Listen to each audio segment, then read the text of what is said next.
Sejam bem-vindos ao meu canal. Criamos esse canal para passar informações a respeito de cultivo de plantas em vaso, numa linguagem mais simples, técnica e mais simples. E também de ajudar entidades filantrópicas que muito necessitam da nossa ajuda. Hoje eu dedico o vídeo para o Lar Amigo de Jesus. Ajude você também.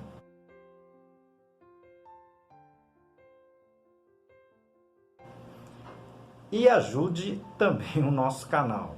Clique no joinha, no like, inscreva-se, tá? Compartilhe esse vídeo, tá? Isso ajuda muito o nosso trabalho aqui, conto com vocês. Hoje iremos responder a perguntas da semana. Perguntas e respostas de número 68. Perguntas bem interessantes e com resposta bem simples para que todo mundo consiga entender. Fique até o final do vídeo, tá? Que essa sessão tá bem bacana, ok?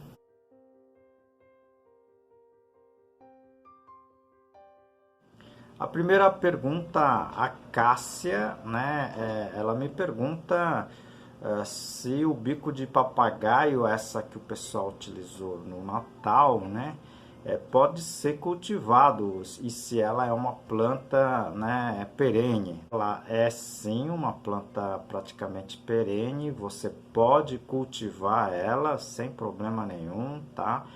Não precisa jogar fora depois do Natal essas plantas. Ela tem um pequeno problema, ela vai ficar nessa coloração natural de vermelho, né, ou até laranja, amarelo, são várias variedades que existem hoje, tá? Normalmente a partir de agosto, setembro, precisa de um estímulo para ela ficar com essa coloração. Tá? Normalmente as folhas que essas plantas vão lançar, tá, no verão, primavera, vão ser verdes, tá certo? Não vão ser coloridas, tá certo? Tem um vídeo que fala dessa espécie, eu vou deixar aqui no izinho, se você puder assistir, seria bem interessante, ok? Eu irei fazer também os vídeos, né, sobre o tratamento para que exista essa, digamos assim, indução das cores, né? Vermelha, amarela, branca nas poinsettias, muito interessantes, tá certo? Continue assistindo os vídeos que eu vou postando, né, nesse canal, tá, pouco a pouco, tá? Porque senão fica um vídeo muito longo. Segunda pergunta, encaminhado pela Cíntia, ela me pergunta se borrifar as folhas das plantas é prejudicial, né? Olha, Cíntia, na verdade não é prejudicial, tá certo? O que a gente comenta aqui no nosso canal é que você não fique borrifando as plantas no final do dia, ok? Porque justamente no final do dia, quando a temperatura começa a diminuir, se você deixar as suas folhas úmidas, né, você vai favorecer, por exemplo, alguns tipos de fungos atacarem as suas plantas, tá certo?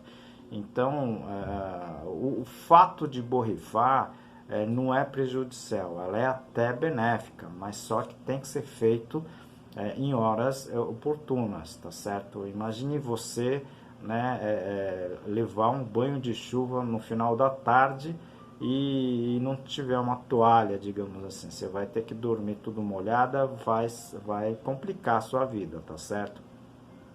Então um comparativo bem besta, né? Mas para que você entenda, né, que melhor situação é que as folhas fiquem, tá certo, digamos assim, com menor umidade durante, tá, a noite, né, na parte onde as folhas basicamente não estarão, né, fazendo as suas fotossíntese, tá certo? A terceira pergunta, encaminhada pela Gabriela de Santa Catarina, ela pergunta se pode usar a casca de arroz pura no cultivo, tá, das orquídeas. Gabriela, você até pode, né? Você me disse que é aí de Santa Catarina, né, local onde tem muitas áreas produtoras de arroz.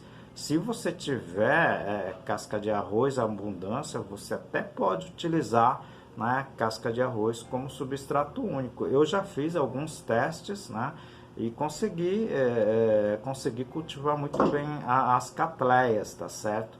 Agora, se você pudesse misturar algum outro material, como eu sempre comento aqui, seria bem interessante, porque a casca de arroz em si, ela é muito pouco, né? Ela retém muito pouca água, tá? Então, se você for utilizar só a casca de arroz, né? Eu indico você utilizar o vaso plástico, né? E você controlar um pouco melhor a sua irrigação, né? A sua rega, ou seja, você vai ter que aumentar os turnos de rega para que esse substrato não fique totalmente seco, tá certo? Ok? Vai depender muito de espécie para espécie, mesmo sendo catleias, né? Mas existe sim essa possibilidade, tá? Você só precisa prestar bem atenção com relação às regas, né? Eu vou deixar aqui no izinho, tá? Alguns vídeos que eu falo sobre a capacidade de retenção de água, tá? E algumas experiências que eu já tenho com relação à casca de arroz carbonizada, tudo bem?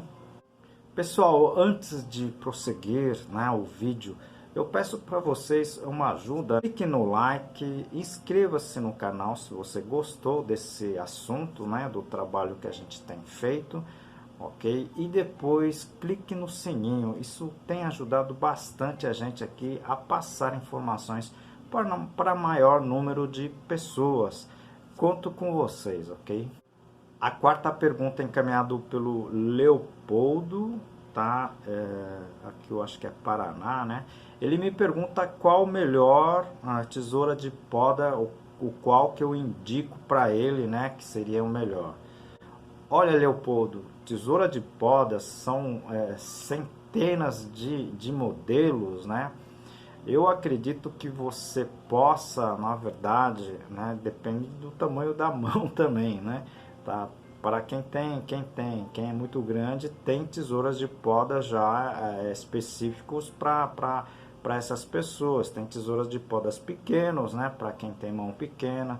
Tudo isso facilita no manejo, tá? Existem tesouras de poda, né, já mais avançadas, tá, com peso menor, tá, algumas com durabilidade altíssima, algumas que você pode trocar as lâminas. Existem muitas variedades, né, muitos modelos de tesoura de poda, tá certo? Eu acho que você deveria ir numa loja especializada, tá, e você testar primeiro aquela que te agrada mais, que te facilita mais o seu trabalho.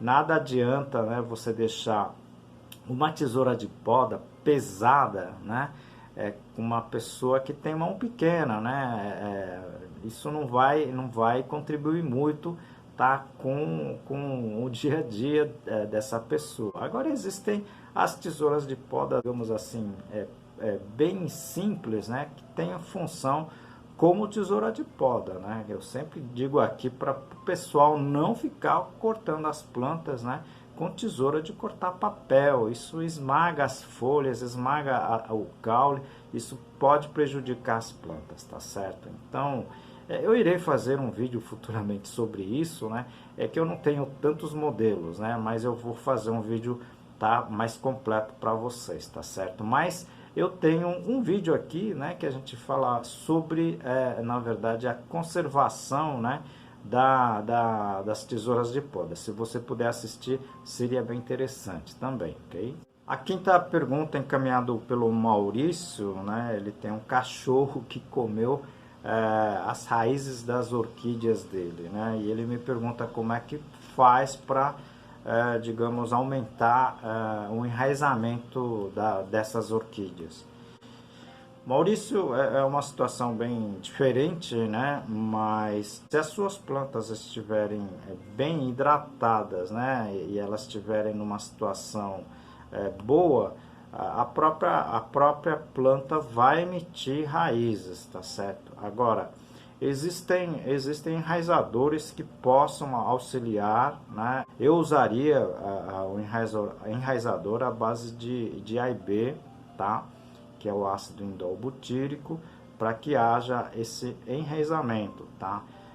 Eu tenho um vídeo que eu falo, né, da recuperação de plantas em estresse, tá? Eu vou deixar aqui, se você clicar, você utiliza essas plantas que estão sem raízes, né, com uma mistura de casca de arroz e casca de pinos, e coloca dentro de um saco transparente, tá? E você deixa pendurado isso aí para que ela recupere, tá, o enraizamento e ela recupere o seu crescimento natural, tá certo? Mas isso leva tempo, orquídea é uma planta demorada, leva tempo, mas você vai conseguir tranquilamente, tá certo?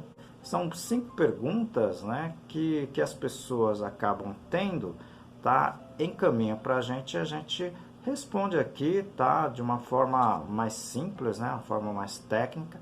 Algumas das perguntas a gente até vai fazer vídeos mais completos, tá certo? Então, se vocês puderem encaminhar suas perguntas, suas sugestões, a gente agradece, tá certo? Conto com vocês. Aproveito essa oportunidade para apresentar o nosso livro Cultivo Técnico de Plantas Suculentas, escrito pela minha pessoa e por mais 2 colegas. Esse livro é técnico, mas está escrito de uma forma bem simples para que todos consigam aproveitar o livro. Vou apresentar para você o capítulo, né, classificação das espécies.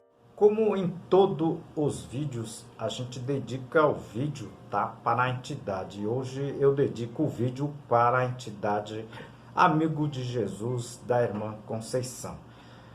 Essa entidade acolhe crianças, né, em tratamento de câncer, tá certo?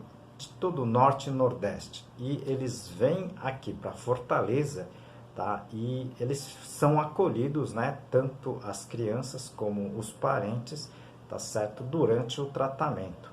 Você pode doar com alimentos, brinquedos, roupa, tá, usada, ok? Qualquer coisa que você tiver, tá certo? Entre em contato com eles e faça a sua parte também, tá certo?